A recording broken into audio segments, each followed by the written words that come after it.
ವೀಕ್ಷಕರೇ, ನೀವು ಹಿಂದಿನ ವಿಡಿಯೋದಲ್ಲಿ ಸಮುದ್ರ ಮಂಥನದಿಂದ ಏನೇನು ಹುಟ್ಟಿತು, ಯಾವ್ಯಾವ ವಸ್ತುವನ್ನ ಯಾರ್ಯಾರು ಪಡ್ಕೊಂಡ್ರು ಅನ್ನೋದನ್ನ ತಿಳ್ಕೊಂಡ್ರಿ.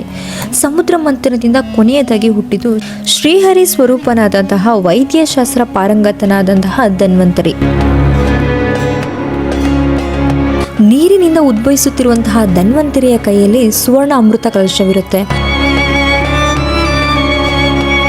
ಆ ಕಲಶದ ದಿವ್ಯ ಬೆಳಕನ್ನು ಗಮನಿಸಿದಂಥ ಅಸುರರು ಇದೇ ಅಮೃತ ಇರಬೇಕೆಂದು ಊಹಿಸಿ ಕೆಲ ಅಸುರರು ಅದನ್ನು ಕಿತ್ತುಕೊಂಡು ಓಡಲು ಆರಂಭಿಸ್ತಾರೆ. ಇದನ್ನು ನೋಡಿದಂತಹ ದೇವತೆಗಳು ಹತಾಶರಾಗ್ತಾರೆ. ಇದರಿಂದ ಮುಂದಾಗುವ ಅನಾಹುತವನ್ನು ತಪ್ಪಿಸಲು ಶ್ರೀ ಮಹಾವಿಷ್ಣುವು ಪರಮ ಸುಂದರಿ ನವಯೌವನದ ಅತ್ಯಂತ ಸುಂದರಿ ಹೆಣ್ಣಾಗಿ ಪ್ರತ್ಯಕ್ಷರಾಗ್ತಾರೆ. ಆ ರೂಪವೇ ಮೋಹಿನಿಯ ರೂಪ. ತಕ್ಷಣವೇ ಎಲ್ಲರೂ ಆ ಮೋಹಿನಿಯ ರೂಪವನ್ನೇ ನೋಡುತ್ತಾ ನಿಂತರು. ಅವಳ ಸೌಂದರ್ಯಕ್ಕೆ ಆ ಅಸುರರು ಕೈಯಲ್ಲಿದ್ದಂತಹ ಅಮೃತ ಕಲಶವನ್ನ ಮರೆತೇ ಬಿಟ್ಟರು. ಅಮೃತ ಹೊಂದಿದ್ದಂತಹ ಅಸುರರ ಬಳಿ ಹೋಗಿ ಮೋಹಿನಿ ರೂಪದ ವಿಷ್ಣುವು ಅಮೃತವನ್ನು ಎಲ್ಲರಿಗೂ ಸಮನಾಗಿ ಹಂಚುತ್ತೇನೆ, ನನ್ನ ಮೇಲೆ ನಂಬಿಕೆಯನ್ನು ಇಡಿ ಅಂತ ಹೇಳ್ತಾರೆ. ಆ ಒಂದು ಸಮಯದಲ್ಲಿ ಆ ಅಸುರರೆಲ್ಲರೂ ಅಮೃತ ಕಲಶವನ್ನು ಮೋಹಿನಿಯ ಕೈಯಲ್ಲಿಟ್ಟು ಸಾಲಾಗಿ ಕುಳಿತುಕೊಳ್ತಾರೆ. ಮೋಹಿನಿ ರೂಪದಲ್ಲಿದ್ದಂತಹ ವಿಷ್ಣುವು ಮೊದಲು ದೇವತೆಗಳ ಕಡೆಗೆ ಹಂಚಲು ಆರಂಭಿಸ್ತಾಳೆ. ಆ ಮೋಹಿನಿಯ ಪರಿಮಳಯುಕ್ತ ದೇಹದ ಸೌಂದರ್ಯದ ವಾಸನೆಯನ್ನು ಸವಿಯುತ್ತಿದ್ದಂತಹ ದೈತ್ಯರು ಇದಕ್ಕೆ ಅಡ್ಡಿಪಡಿಸಲೇ ಇಲ್ಲ. ಆ ಅಸುರರ ಸಾಲಿನಲ್ಲಿದ್ದಂತಹ ಒಬ್ಬ ಅಸುರನಿಗೆ ಮೋಹಿನಿಯ ಕುತಂತ್ರದ ಬಗ್ಗೆ ಅರಿವಾಗುತ್ತೆ. ಆತನ ಹೆಸರೇ ರಾಹು. ವೀಕ್ಷಕರೇ, ಈ ರಾಹು ದೇವತೆಗಳಂತೆಯೇ ವೇಷ ಧರಿಸಿ ದೇವತೆಗಳ ಸಾಲಿನಲ್ಲಿಯೇ ಸೂರ್ಯ ಚಂದ್ರರ ಮಧ್ಯೆ ಹೋಗಿ ಕುಳಿತಿರ್ತಾರೆ.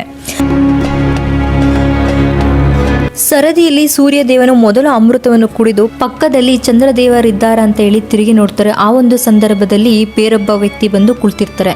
ಅವರು ರಾಕ್ಷಸ ಅಂತ ಹೇಳಿ ಊಹೆ ಮಾಡಿಕೊಂಡು ಮೋಹಿನಿಯ ರೂಪದಲ್ಲಿಂದ ವಿಷ್ಣುಗೆ ಸನ್ನೆಯನ್ನು ಸಹ ಮಾಡ್ತಾರೆ. ಅಷ್ಟರಲ್ಲಿ ರಾಹು ಅಮೃತವನ್ನ ಬಾಯಿಗೆ ಹಾಕೊಂಡಿರ್ತಾರೆ. ತಕ್ಷಣವೇ ಮೋಹಿನಿ ಅವತಾರದಲ್ಲಿದ್ದಂತಹ ವಿಷ್ಣು ತನ್ನ ಸುದರ್ಶನ ಚಕ್ರದಿಂದ ಅವನ ತಲೆಯನ್ನ ಕತ್ತರಿಸ್ತಾರೆ.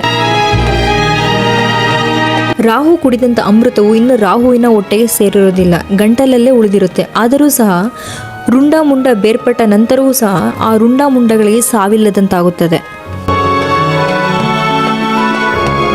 ಆದ್ದರಿಂದಲೇ ತಲೆಯು ರಾಹು ಮತ್ತು ತಲೆಯಿಲ್ಲದ ಭಾಗ ಅಂದರೆ ಮುಂಡ ಕೇತು ಆಗುತ್ತೆ.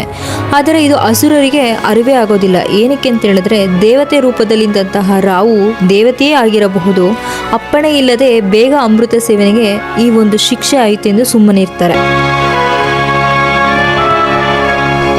ವೀಕ್ಷಕರೇ, ಇಲ್ಲಿ ಇನ್ನೊಂದು ವಿಷಯವನ್ನ ಗಮನಿಸಲೇಬೇಕು. ವಿಷ್ಣುವು ಮೋಹಿನಿಯ ವೇಷದಲ್ಲಿ ಅಮೃತ ಕಲಶದಲ್ಲಿ ಬಲಭಾಗದಲ್ಲಿ ಅಮೃತ, ಎಡಭಾಗದಲ್ಲಿ ವಿಷವನ್ನು ಇಟ್ಟು ಬಲಭಾಗದಿಂದ ದೇವತೆಗಳಿಗೆ ಹಾಗೂ ಎಡಭಾಗದಿಂದ ವಿಷವನ್ನ ರಾಕ್ಷಸರಿಗೆ ನೀಡಲಾಗ್ತಾ ಇರುತ್ತೆ. ಆದರೆ ರಾಹು ಕೇತುವಿನ ಬೇರ್ಪಟ್ಟ ಸುದ್ದಿಯನ್ನು ತಿಳಿದಂತಹ ಅಸುರರು ಕೋಪದಲ್ಲಿ ಗಲಭೆಯನ್ನು ಉಂಟು ಮಾಡ್ತಾರೆ. ಈ ಒಂದು ಸಂದರ್ಭದಲ್ಲಿ ಆ ಅಮೃತ ಕಲಶವನ್ನ ವಿಷ್ಣುವು ವೈಕುಂಠಕ್ಕೆ ತೆಗೆದುಕೊಂಡು ಹೋಗ್ತಾರೆ. ಸ್ನೇಹಿತರೆ, ಒಬ್ಬ ಅಸುರ ದೇವತೆಗಳ ಕಣ್ತಪ್ಪಿಸಿ ಅಮೃತವನ್ನು ಸೇವಿಸಿ ಅಮರನಾಗ್ತಾನೆ. ಆದರೆ ಹಿಂದೂ ಪುರಾಣದ ಗ್ರಹಗಳಲ್ಲಿ ರಾಹು ಕೇತುವಿನ ಪಾತ್ರವು ಮುಖ್ಯವಾಗಿದೆ. ಜ್ಯೋತಿಷ್ಯ ಶಾಸ್ತ್ರದಲ್ಲಿ ರಾಹು ಕೇತುವಿಗೆ ಪ್ರಮುಖ ಸ್ಥಾನವನ್ನು ನೀಡಲಾಗಿದೆ. ಇವು ನವಗ್ರಹಗಳಲ್ಲಿ ಪ್ರಮುಖವಾಗಿದ್ದಾವೆ. ಈ ಎರಡು ಗ್ರಹಗಳಿಂದಾಗಿ ಮಾನಸಿಕವಾಗಿ, ಶಾರೀರಿಕವಾಗಿ ಹಾಗೂ ಪ್ರಾಕೃತಿಕವಾಗಿ ಹಲವು ತೊಂದರೆಗಳು ಬರಬಹುದು. ಜಾತಕದಲ್ಲಿ ರಾಹು ಮತ್ತು ಕೇತುಗಳ ಕೆಟ್ಟ ಸ್ಥಾನದಿಂದಾಗಿ ಜೀವನದಲ್ಲಿ ಹಲವಾರು ಸಮಸ್ಯೆಗಳನ್ನು ಎದುರಿಸಬೇಕಾಗುತ್ತದೆ. ಇದರ ಪ್ರಭಾವದಿಂದ ಸಂಸಾರದಲ್ಲಿ ನಾನಾ ಸಮಸ್ಯೆಗಳು ಉಂಟಾಗಬಹುದು. ಸ್ನೇಹಿತರೆ, ರಾಹು ಕೇತುಗಳನ್ನು ಗ್ರಹಗಳಾಗಿ ಏಕೆ ಬಿಂಬಿಸಲಾಯಿತು, ಏಕೆ 9 ಗ್ರಹಗಳು ಇರಲೇಬೇಕು, ಅವುಗಳ ಪಾತ್ರ ಏನು, ಈ ಎಲ್ಲ ವಿಷಯವನ್ನು ನಾನು ಮುಂದಿನ ವಿಡಿಯೋದಲ್ಲಿ ತಿಳಿಸ್ಕೊಡ್ತೀನಿ. ಅಲ್ಲಿಯವರೆಗೂ ನಮಸ್ಕಾರ.